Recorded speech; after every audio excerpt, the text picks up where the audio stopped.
guys. Try natin tong GTR na gawa natin. Ito siya. Dito natin malalaman kasi yan, extend ko na yan. Yan ang puno na yan na sinitsatan. So in-scan na namin yan dati nung bago pa lang kami dito. So ito, may kasama siyang kumpas dito. Tapos switch charger, hindi ko lang nadala. So i-open natin. Yan.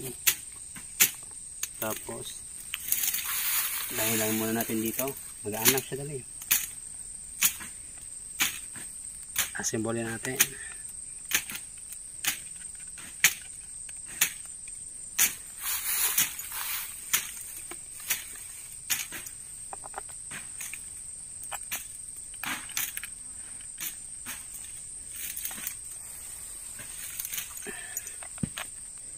Wala tayo dala na tubig.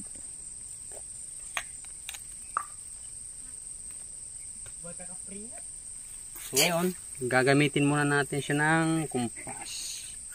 Meron siyang kumpas. Kung saan tayo nakaano. So yun ang north, yun ang south.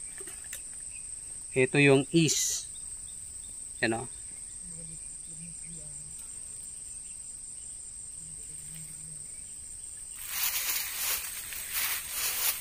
Sino pala yung south. So ganun lang guys ang paggamit niya. Kaya may kasama siyang kumpas. So dalawang available natin ito. Ito yun. Tatakpan na muna natin.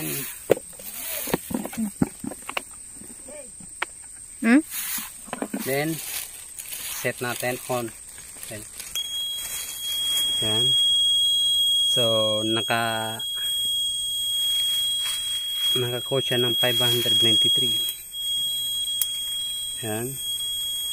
Tapos lakasan natin ang sonar sound. Tapos habaan natin ng antena. Pwede na.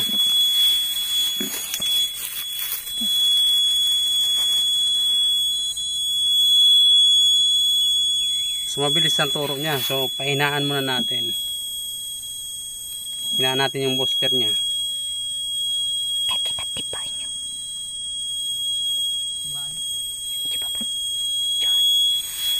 Para malaman natin kung dyan talaga pa rin ang turo.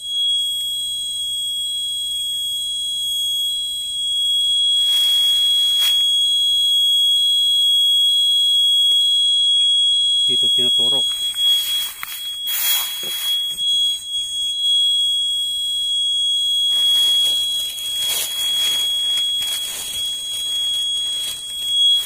Ito.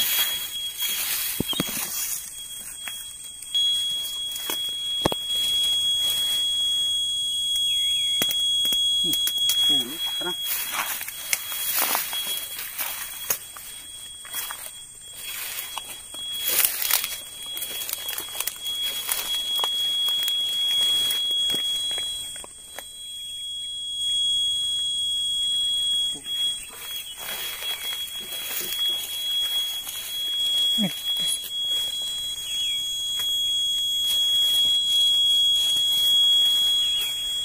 Tara.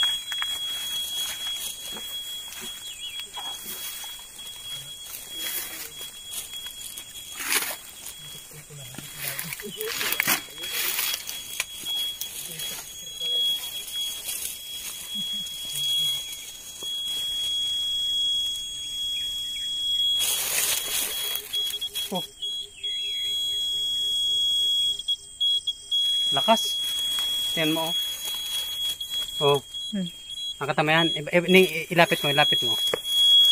Kung makikita nyo guys, magbiblink yan pag may nasasagap yan. Nag-beep ng 2 beses.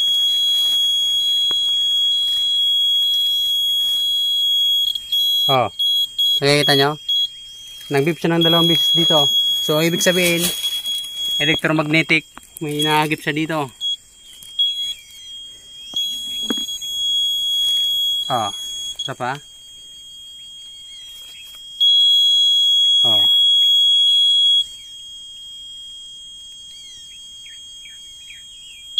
Wala siya masyado. Iano natin. Yan.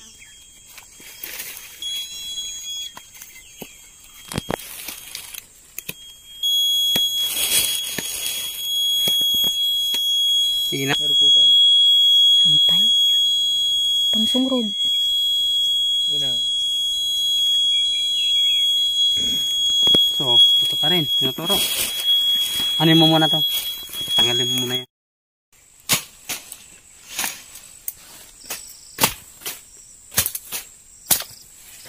Madal. Hawakan mo. Ayan, hawakan na. Okay.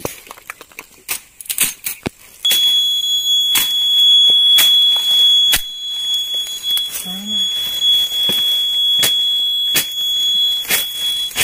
Ito kami ganun na rin. Okay na?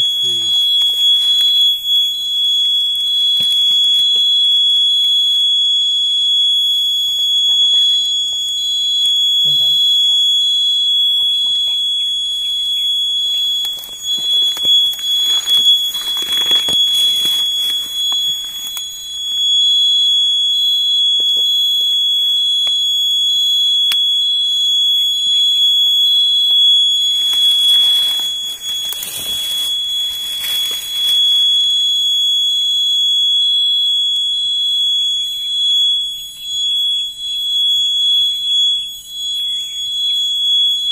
Hinawakan ko kasi ang puno.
Bitay. Bit lang sanda.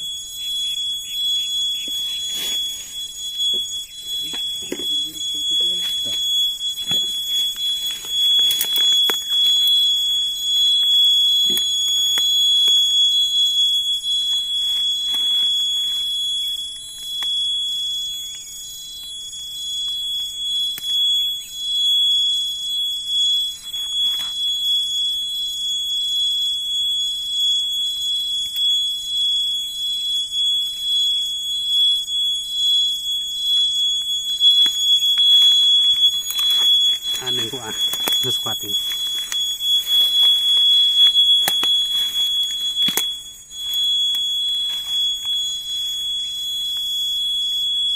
Dito to.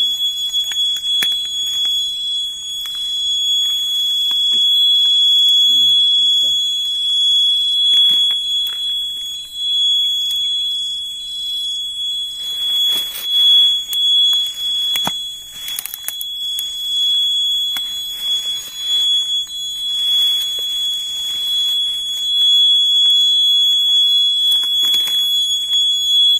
Isang metro, ito.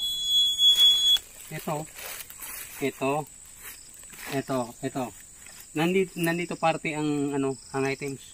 Lalayuan ko. Mula dito. Yan na. So dito yung umikot, dapat ang pagano niyan, dapat tingnan nyo muna yung kanto-kanto. Dito ko magmumula. Pag nandyan na yan, tirahin mo. Yan. Papunta doon. Yan. Pag gumanyan, kanto-kanto. Dito na yung isa. Dito. Pero dito. So, ang distance niya, ganito lang. Walang 1 metro. Dito 1 metro. 1 metro dito. Ganyan. So, ang gitna, kahit sa kwadrado na yan, sa kulong-kulong na yan, nandito banda. Pag umikot ng ganyan, ang ibig sabihin yan, nandito lang sa paligid niya. Hindi ibig sabihin niya na pag sobrang lakas, dun binabase ang lalim. Pag base ang lalim, mula dito, na ganyan ka. Tingnan natin kung ilan ang lalim yan. Lumingon bigla. So ang ibig sabihin lumingon. So dito, isa, dalawa. So 2 metro ang lalim niya. So ang ano natin dito, ang 2 o 4 na metro. Kasi ita times 2 natin yan. Dalawang pagbabasehan natin, 2 metro o 4 na metro. So ganun yan. Ganun ang pagsukat ng lalim. Hindi yung binabasihan nyo yung paganyan. Pag sobrang ikot, hindi po ganyan yan. Kaya umiikot siya ng ganyan. Kasi ang ibig sabihin niya, nandito na lang sa paligid yan. Pero pag hindi pa yun umikot, tuturo pa yan, nandun pa, sundan mo lang. Doon pa. Hanggang lumingon ng papunta doon, may direksyon din yan, sundan mo lang. Hanggang magkikita mong umikot na. Yan, pag umikot na yan, so, gumawa ka na ng 4 na kanto para malaman mo. So, ganun.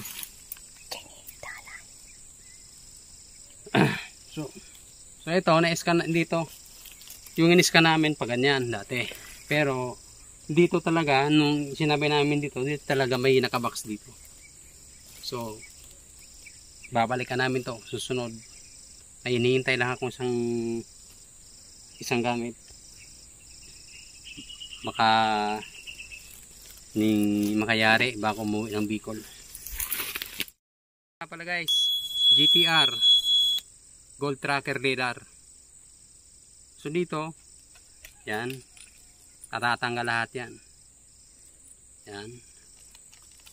Tapos ito,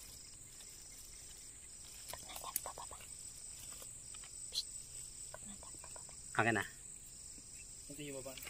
Ito yung ano niya. Ngayon, ito rin, tatanggal din to. Ito yung main sensor niya. Yan.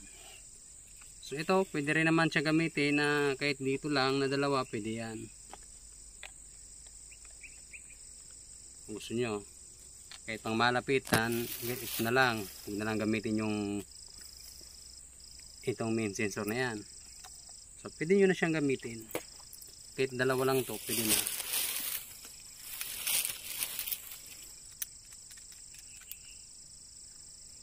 So kanyan, pwede na yan, ganyan. So on nyo na.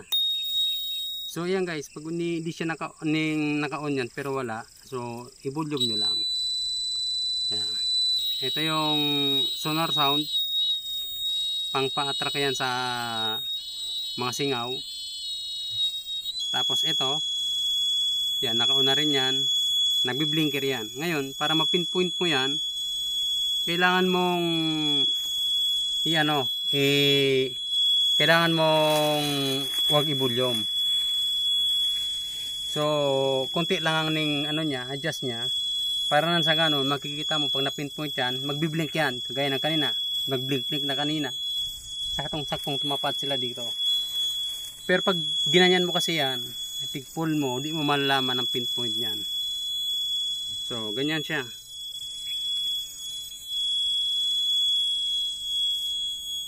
So yan, yun na. Kahit ganyan mo na, wala, patay na rin yan. Yan. Gumaganyan yan. Gumaganyan yan. Ang pinpoint niyan. Yan. So yan. Off na natin, tanggalin na natin yan. Then dito, piniprevis ko din to sa mga scanner, sa 3D scanner ng Maria. So dito, patar ng 15,000 lang to dito. So, meron tayong 2 unit na available. So ilagay na natin siya dito. Yan. Lagay natin siya dito. Yan. Then main unit, sensor. yung ano niya, dito muna. Meron tayong dalawang available nito. Tapos yung kumpas. Yan. Yan ah. Then,